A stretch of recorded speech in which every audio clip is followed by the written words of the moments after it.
would like to ask the last participant of our panel today, Małgorzata Misniakiewicz, to take the stand. She's an art historian and freelance curator, focusing on interlocal perspectives in her research of socio-political contexts of contemporary art and the legacies of the East Central European post-war avant-gardes. Her PhD dissertation at the Courtauld in 2018 analyzes networked art of the 1970s, focusing on the male art in Poland through the ideas of political dissidence and social and geopolitical transformations. Hello. Thank you to all of you, and thank you for still bearing with us till the very end. Thank you for the organizers. I will try to make it brief. All right. So this paper looks at a particular moment connected with the Polish male art that exemplifies the transformation of the networking practice and showcases how different forms and manifestations of contact and communication were intertwined and informed each other with regards to regional specificity, political context, materiality, and translation. In 1975 in Poland, male art constituted an important source of international materials and contacts, yet a number of artists sought various opportunities to meet and get to know each other in person. At the same time, as the F-art Festival indicates, the notions of contact and human interaction within the field of art became a crucially important subject itself explored outside male art. This recognition coincides with the apparent change of paradigms in Polish avant-garde at the time, and so, this whole avant-garde, pseudo-avant-garde debate. And 1975 appears to be a moment of reevaluation of existing approaches and modes of communicating within and outside the networked activities. Yes. So the Symposium of Recent Art, F-art, also referred to as F-art Counterculture Festival, or officially as the Festival of Students from Baltic Art Schools, Festiwal Studentów Szkół Artystycznych Krajów Nadbałtyckich.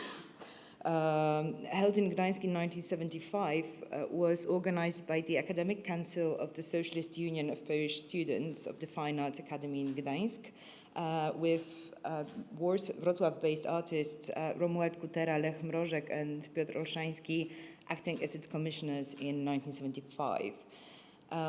In 1973, so 2 years prior, Romuald and Anna Kutera created an international gallery of recent art. So it's mostly a networking male art gallery operating from Kutera's private apartment. Actually, it was Anna Kutera's parents because they were newly married and lived with father-in-law and mother-in-law. Romuald Kutera recalls that he was inspired by his correspondence from Hungarian art theorist and male artist Laszlo Becker, though in Wrocław there was already Jan Chwałczyk's Gallery of Creative Information working, and other male art spaces were kind of known in the area. Essentially a student festival, it nevertheless, publication of the International Gallery of Recent Art, and essentially a student festival. It nevertheless gathered several international and Polish artists, including Ewa Partum, Anna Kutera, Endre Tot, Jan Świdziński, Andrzej Partum, Goran Turbuliak, Jean Selem, Aleksander Oczko, Niels Lomholt. Artists' presentations took varying forms. Here we have some of them. For instance, along with her own works, Ewa Partum exhibited the archives of the Address Gallery. And the 10-day long symposium was filled with discussions, performances, and exhibitions, as well as social life spent on the Baltic beach. Although a number of the participating artists were involved in various degrees with male art, the festival was not directly devoted to the practice, so it's an important distinction. An account offered by Niels Lamholt, a Danish artist and photographer, who in the early 70s incorporated his conceptual land art into the postcard format, offers a rather unusual perspective of his involvement with the network. My first big leap in the mail art network, apart from the daily practice of mail art, came in 1975 with an invitation to participate in an artists' meeting in Gdańsk, Poland. I had been working on a project around the Boxers' dressing room, the trans-quiet dressing room, documentary photos, texts, and number of artworks. I took this project to Gdańsk. A number of East European artists were present there. The East European approach to art was astonishing, a presence to the bare bones. Their work was very conceptual, just a little more human, reflecting their social and political situation. It was time to find a personal way in and out of mail art. Lomhold's account, with all its awe and enthusiasm, to some extent reflects the often repeated preconceptions about particular characteristics of all Eastern European artists, homogenizing the region and characterizing nations and states through their position on the other side of the Iron Curtain. Later in his essay, Lomhold recalls with a degree of fascination and naivety that rather unluxurious living conditions, such as disconnected urinals and lots of concrete everywhere, which nobody cared about, as the social life was thriving. Nevertheless, it was this fascination that convinced the artist to start his Lomhold Formular Press, the foundation of which was, as I quote, was laid on the challenge from social and physical order, hope, lust, and deliverance. Lomhold's involvement in mail art not only coincides with the popularization of the practice in Poland as well as abroad, but also reverses the more frequently accounted for east towards west direction of interest, aspiration, and desire for contact. The emphasis on humanity, presence, and reflection on social and political context was not solely an orientalizing gaze, but also reflected the particular conditions of artistic production that relied on exchange, cooperation, as well as on direct, persistent involvement. 1975 marks a moment when the networking activities led to a number of events attended by international artists and personal meetings that brought about other forms of cooperation. And worth pointing out that this pertains particularly to the artists coming from the West, as there were relatively more East-East meetings happening before. Here, for example, is a letter from, here they are being friendly. Here is a letter from Świdziński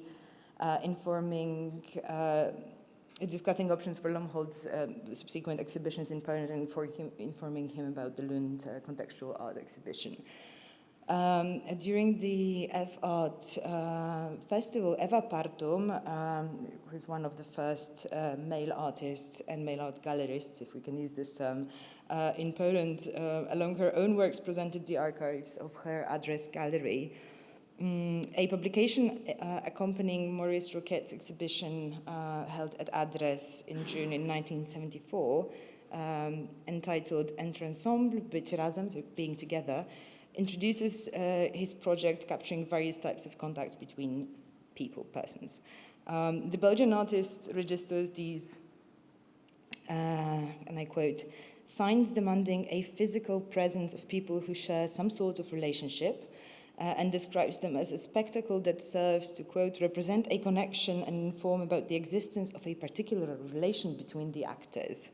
So a detailed analysis accompanying a photograph of two people holding hands assumes an objective, distant and scientific position and explains the relationship between the couple, regarded by Roquette as actors performing a scene. Roquette questions how manifestations of relationships and contact function in a situation where the significance is constituted and confirmed by an outsider's gaze, the willingness of a viewer who becomes an audience in such performance of signs of relations, to acknowledge, analyze, and attest existence of a connection.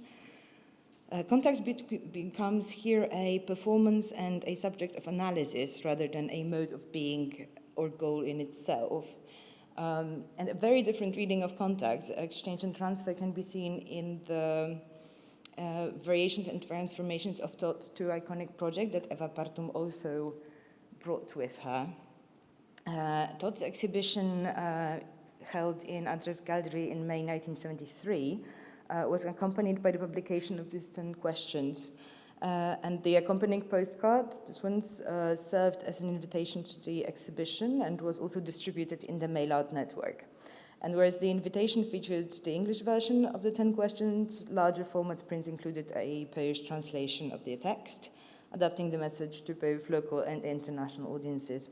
It's important to point out that Eva Partum's connections and her capacity to produce prints and catalogs for the artists she exhibited, which again she owed to an acquaintance, being acquainted with somebody at the press and then having somebody else get her papers. So a lot of her own resourcefulness going into it. Helped to introduce international artists to Polish and trans-regional audiences.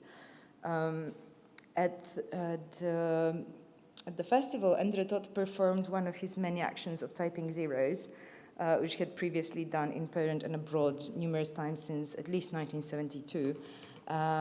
Todd's mail-out practice consisted mostly of two continually repeated concepts, so we know typing zeros and the announcement, "I'm glad if," which reflected self-censorship as well as the contentment that is derived from an ability to perform even the most mundane activities, or indeed to type zeros. Clara Kempwelch notes that since 1970, Todd has been concerned with reaching wider audiences, abroad especially, and that his, I quote, overproduction of incomprehensible messages parodied and performed for a Western audience, the dilemma of a Hungarian avant-garde artist seeking to make contact with the outside world. And here, although Todd managed to reach a number of prominent artists in the West and was the only Eastern European male artist to participate in Poinçot's postal section of the 7th Paris Biennale in 1971, his international travels in the first half of the decade took place in the East. So while his self-censorship and irony could have been perceived in the West as curiously different, reflecting and reinforcing the Iron Curtain binary, in the other satellite states, his self-limiting stance and perverse transparency in its supposed nullity of meaning was welcomed with empathetic understanding of a shared context. Although cultural policies and degrees of permitted artistic freedoms varied between the countries in the Soviet bloc, the comprehension of mechanisms of power and the functioning of the repressive apparatus was shared, as empirically experienced, rather transparent. Albeit the policies and their implementations varied from country to country, as it was already indicated here several times. Todd's action, combining performance mail-out activity and actual production of the piece, plays with an ambiguous dichotomy of locality and international network that is inherent in the practice. It's safe to assume that his action at F-art did not greatly differ from his usual mode of working on the typewritten zero works. The main difference here is the presence of an audience largely consisting of fellow artists watching him type the kind of works they would normally get in their mailboxes.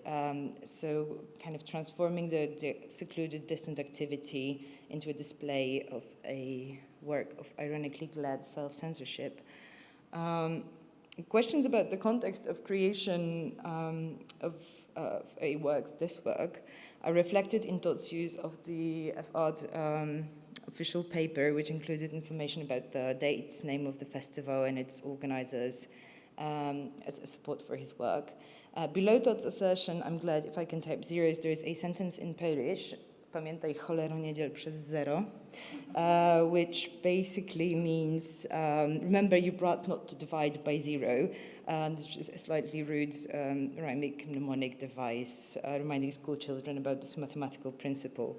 Added to Todd's piece, and we can see this is probably a different typewriter with a different font. Added to Todd's piece, it incorporates a specifically local and playful element that is legible only to those who speak the language, thus enabling a part of a dialogue to happen within the cultural realm in which it was created. This work represents a particular conflation of varying modes of being and relating. Personal contacts are linked with distant mail art dialogues, and a potentially unlimited field of mail art is addressed from a very particular local perspective of a situation happening over a very short period, manifesting a specific time and space within mail art. Although it is not certain whether this particular work was sent via post or carried by Niels Lomholt himself, because it is in the Formular Press archive, it itself points at a certain paradigm shift. Numerous Glad and Zero works by Todt entered the network via post, also from the F-art Festival, several carrying marks of their origin and context of creation. There's a typeface inscription on the Polish złoty banknote, which were mailed out of the country. So zeros make me calm, and there it says stamped by Andre Todt. Another piece was sent by post, sent by Todt to St. Patrick Gallery in Lund. The creator of which Jan Selen was present in Gdańsk. Addressee inscribed within the piece. The usual zeros are overlaid of the photographs taken from popular magazines and inscribed stars from Poland. As such, the work itself testifies to the connections that were being established, combining a place of the meeting with the resulting cooperation while interweaving the network distant operation with the physical immediacy of a direct personal contact.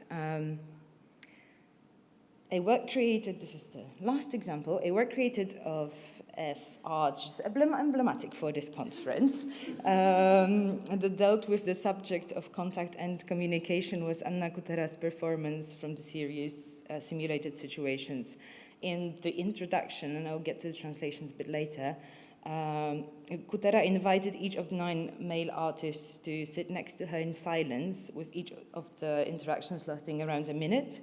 Kutera initiated the action with a statement, "I'm happy to be together with a group who understands the meaning of being together in art and getting to know each other without words." And the artist recalled the moment so an artist that she invited to join her, sat next to me. Everyone was taking photographs, and we were presenting ourselves, but without words. It was reminiscent of posing for a press picture with this one and that, and then with the other one. The statement hints at a possible mistranslation that I've mentioned of the performance title, as the Polish term is prezentacja. So I think presentation would be a much more fitting way rather than introduction. Unlike Todt's gladness, Kutera's happiness to be together is not ironic. Rather, it explores the possibility of personal interaction without resort to language, which, while exposing the performative dimensions of artistic contact. And I think it's quite important to, I can do the side comment. Actually, Anna Kutera found it really funny. Whenever I talked to her, she was like, yeah, and I was telling this one, come here and then come there. And she found the whole situation of her bossing the artists around quite playful and amusing, and of course playing on gender roles. So this whole interpretation, I think Eva Tata wrote it, it was like deep personal connection. No, she just thought it was hilarious, and she could make them uncomfortable but just by staring at them and having it all recorded. So Kutera's action with its emphasis on, and here's a picture of her in color. Kutera's action with its emphasis on posing and being photographed and filmed. The 10-minute long moving image work was presented the next year in Sweden in the contextual art exhibition in Lund. Tackles the issue of the politics of connectedness as a manifestation of an artist's position within an increasingly networked field. Opportunities to create both national and international artistic events were often intrinsically linked with acquaintances, relationships with agents of power, including like Socialist Union of Artists and so forth. And Kutera's example is here no different. Jean Selem, a French artist living in Sweden, where he ran the experimental contemporary art gallery St. Petri in Lund, invited Kutera to exhibit her works displayed at F-art. The series, The Morphology of New Reality, consisted of a series of photographs of the artist's 7-year-old nephew that presented various stages and perspectives of a given activity, such as sitting behind a table or holding a flower. The catalogue for her 1975 exhibition in St. Petri stated, I quote, "The apparent stasis underlines essential, though minimal, changes of relations between the presented elements which participate in organizing the new reality." Kutera's exhibition in Lund turned out to be a breakthrough not only for the then 22-year-old artist, but for her entire social milieu. Romuald Kutera recalls how he encouraged Jan Świdziński, and everyone encouraged everyone, but Romuald Kutera recalls how he encouraged Jan Świdziński to go to Sweden with Anna in order to discuss in person the possibility of a large Polish avant-garde exhibition. Świdziński started to write his theory of contextual arts during the F-art Festival and had finished it before going to Lund with Anna Kutera in November 1975. Where it was well received and led to the eponymous exhibition in 1976. The chain of connections, seemingly reliant on a series of coincidental meetings and unforeseeable chances, was further extended over time and led to the recognition of Świdziński's concepts abroad.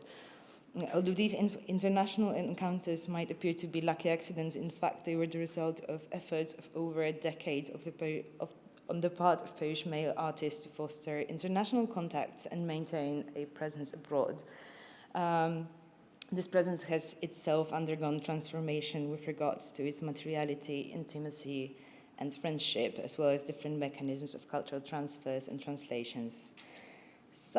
And as such, it is crucial to recognize the male art network as a dynamic process that was changed over time. Thank you.